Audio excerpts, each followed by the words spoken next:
여러분, 지금 일본에서 조용히 벌어지고 있는 일이 있습니다. 규모가 95조 원입니다. 95조 원을 단 하나의 목표에 쏟아붓고 있거든요.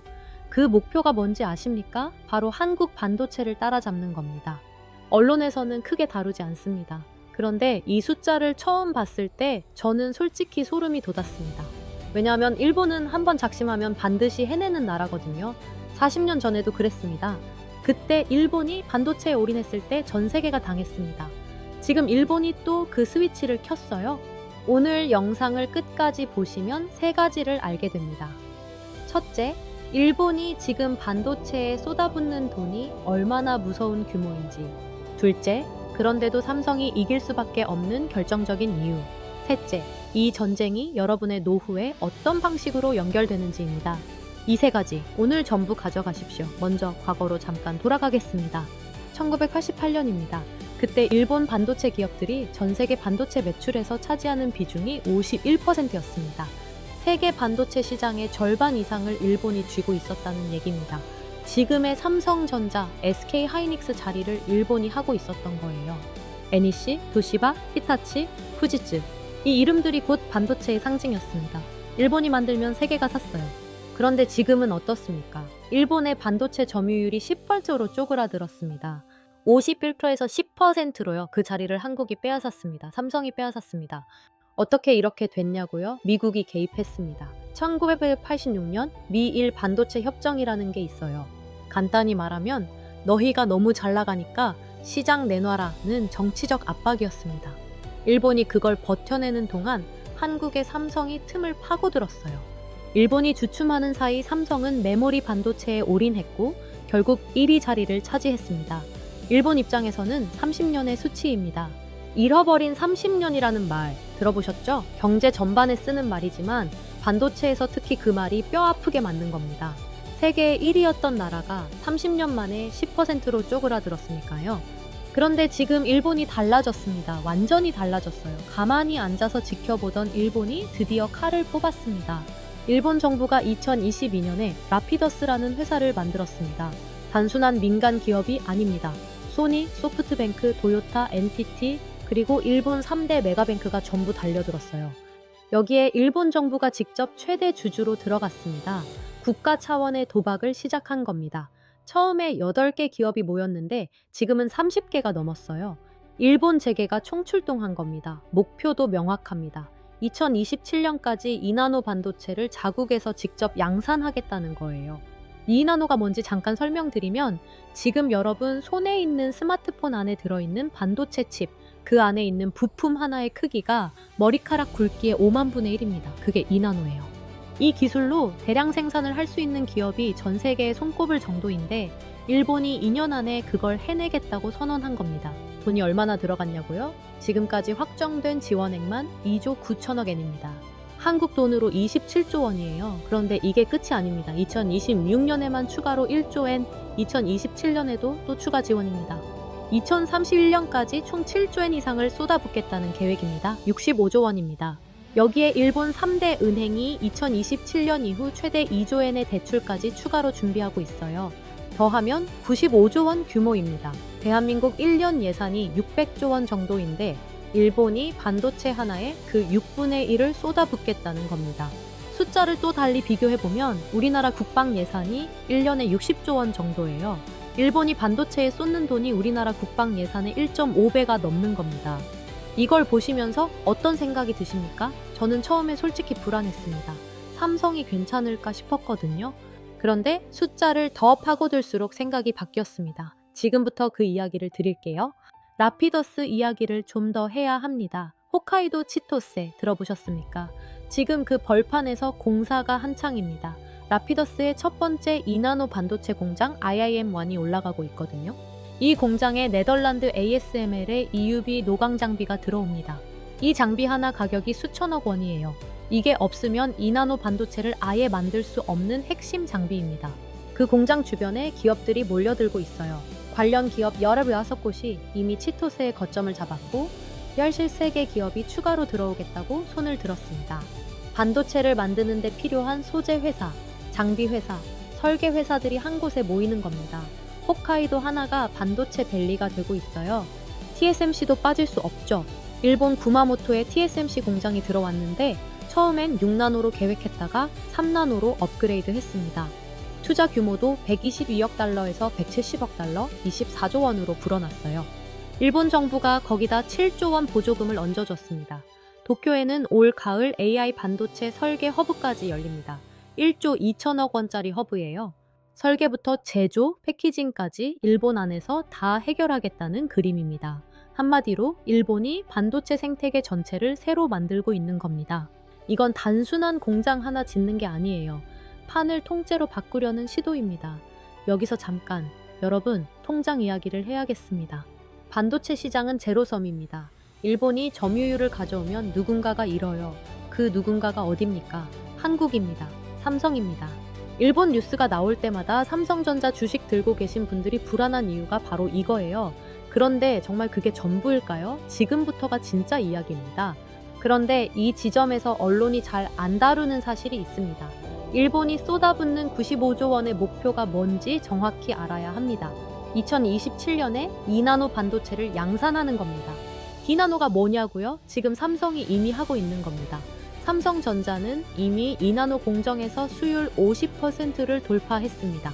수율이란 쉽게 말하면 정상 제품이 나오는 비율입니다. 50%면 양산이 가능한 수준에 진입했다는 뜻이에요. 그것도 3나노 때 초기 수율이 현대 20%에서 시작했던 것에 비하면 엄청난 속도로 개선된 겁니다. 3나노 초반에 삼성 파운드리 망했다는 말 많이 들으셨잖아요. 그게 수율이 너무 낮아서였습니다. 그런데 2나노 들어오니까 처음부터 50%를 찍었어요. 3나노에서 혼나면서 쌓은 데이터가 2나노에서 터진 겁니다. 이미 2세대 공정인 SF2P도 개발 완료해서 고객사에 설계 지침서까지 뿌렸습니다. 양산 준비가 마무리 단계예요. 더 있습니다. 삼성의 엑시노스 2600 들어보셨나요? 2나노 공정으로 만든 삼성의 반도체인데요. 그래픽 성능에서 세계 1위를 찍었습니다. 스마트폰 칩에서 퀄컴을 꺾었어요. 퀄컴이 어떤 회사입니까? 전 세계 스마트폰 칩 시장의 왕입니다. 그 왕을 삼성이 꺾은 겁니다. 갤럭시 S26에 이 칩이 들어갑니다. 삼성이 퀄컴 없이 자기 칩으로 자기 폰을 파는 시대가 다시 열리는 거예요. 부품값이 줄고 이익률이 올라갑니다. 메모리도 빠뜨릴 수 없습니다. HBM4라는 게 있어요. AI 서버를 돌리는 엔비디아 칩 옆에 붙어서 데이터를 빠르게 전달해주는 고대역 폭 메모리입니다. 챗GPT 같은 AI가 돌아가려면 반드시 있어야 하는 부품이에요. 이 시장을 SK하이닉스가 앞서가고 있었는데 삼성이 2나노 공정으로 만든 HBM4로 반격 준비를 마쳤습니다. 파운드리, 스마트폰 칩, 메모리. 삼성이 세 방향에서 동시에 치고 올라오고 있어요. 그리고 삼성의 2나노 수주량 올해 전년 대비 130% 이상 늘어날 것으로 업계는 보고 있습니다. 메타, 퀄컴, AMD 같은 빅테크들이 삼성 쪽으로 줄을 서고 있거든요. 왜냐고요? TSMC가 워낙 바빠서 납기를 못 맞추기 때문입니다. TSMC의 2나노 라인이 이미 포화 상태거든요. 애플과 엔비디아가 TSMC 물량을 다 쓸어갔어요. 나머지 회사들은 줄을 서도 제때 못 받습니다. 그러니까 삼성으로 눈을 돌리는 거예요. 이걸 업계에서는 파운드리 이원화라고 부릅니다. 한 곳에만 의존하면 위험하니까 두 번째 공급처를 두는 전략이에요. 그 두 번째 자리로 삼성이 올라서고 있습니다. 자, 그럼 여기서 다시 일본으로 돌아와 보겠습니다. 일본의 라피더스 2027년에 2나노를 양산하겠다고 합니다. 그런데 미국 싱크탱크 CSIS가 뭐라고 했는지 아십니까? 라피더스는 첨단 반도체 제조 경험이 전무하며 삼성과 TSMC를 따라잡을 만한 정황은 보기 어렵다고 했습니다. 가장 객관적인 제3자가 회의적인 겁니다. 이유가 있습니다. 딱 세 가지만 말씀드리겠습니다. 첫째, 기술 이력이 없습니다. 일본은 2009년 이후 첨단 반도체를 만들어 본 적이 없어요. 15년 이상의 공백이 있습니다. 라피더스의 기술은 미국 IBM에서 빌려온 겁니다. IBM도 이미 오래전에 반도체 제조 시설을 넘기고 설계 회사로 전환했어요.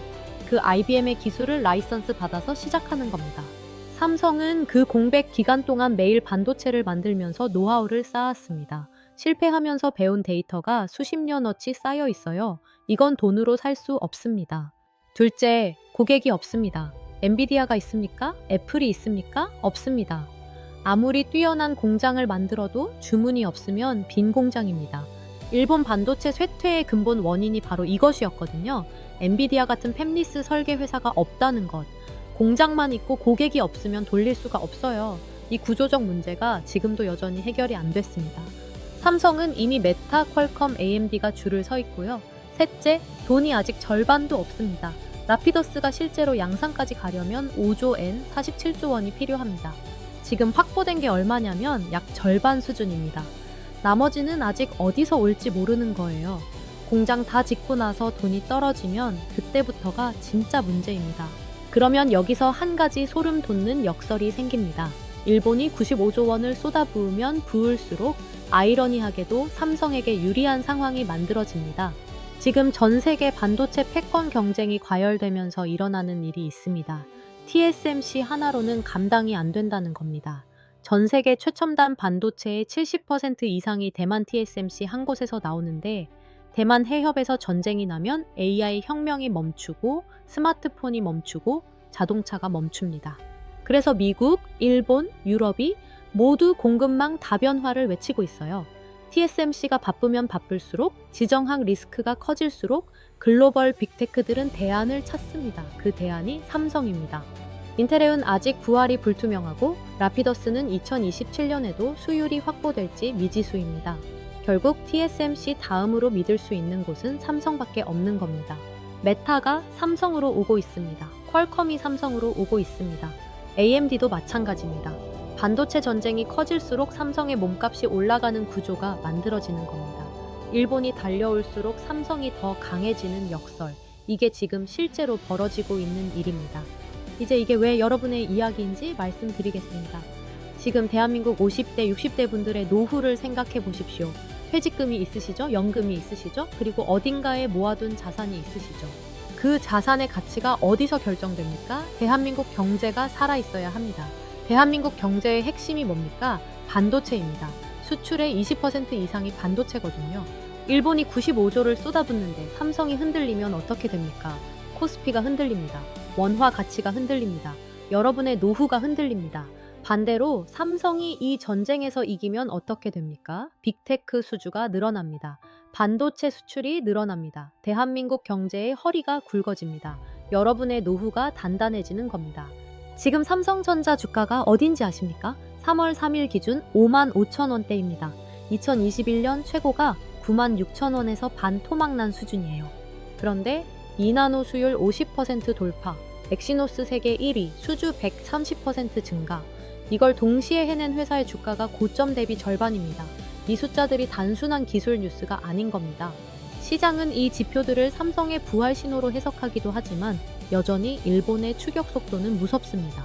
우리는 주가 그 자체보다 이 기술의 격차가 어떻게 유지되는지에 주목해야 합니다. 마지막으로 한 가지만 더 말씀드리겠습니다. 1988년에 세계 반도체의 51%를 쥐고 있던 일본이 왜 무너졌는지 아십니까? 기술이 없어서가 아닙니다. 변화를 무시했기 때문입니다. PC 시대에서 모바일 시대로 넘어가는 변화에 적응을 못한 거예요. 세상이 바뀌는데 자신들이 강했던 방식만 고집했습니다. 지금 일본이 95조를 쏟아붓는 이유, 그 돈이 삼성을 위협하는 이유가 아닙니다. 오히려 AI 반도체 시대로 넘어가는 이 전환점에서 또 한 번 도태되지 않으려는 발버둥입니다. 30년 치욕을 갚겠다는 절박함이에요. 그리고 그 발버둥이 커질수록 역설적으로 이미 2나노를 양산하고 있는 삼성의 가치는 더 높아집니다. 전쟁이 커질수록 검증된 병기의 값이 오르는 것처럼요. BCG와 RITA 같은 글로벌 연구기관이 뭐라고 했는지 아십니까?